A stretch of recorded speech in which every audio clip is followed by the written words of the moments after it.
It's probably the most successful launch of a product that we've ever had, at least in my time here at PayPal.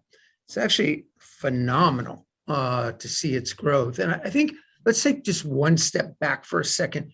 What's really interesting to me on the buy now, pay later phenomenon is that two things that used to be inextricably linked together, a transaction and a payment, right? You come up, you buy something, and you pay for it right away. Those two things are becoming separated right now.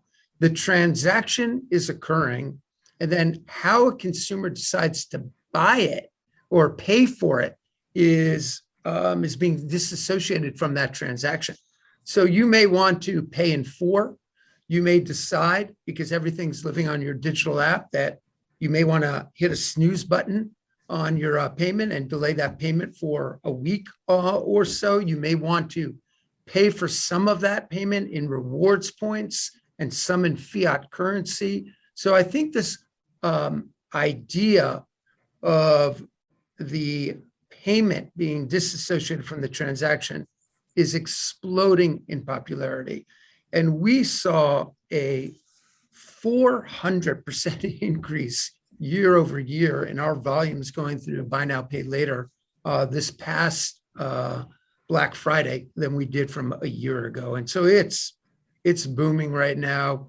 We have well over 9 million consumers that have used the platform. We had over 1 million first-time users for the first time ever in the month of November.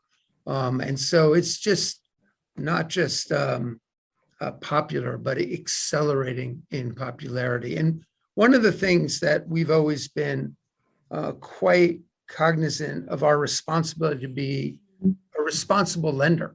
And one of the advantages we have is because we have 400 million plus people on our platform, we know consumers and we know merchants and we know when somebody can responsibly borrow as well. And it's one of the big advantages we have. It's why we have one of the highest approval rates and one of the lowest default rates in the industry. And it's why we did away with consumer late fees.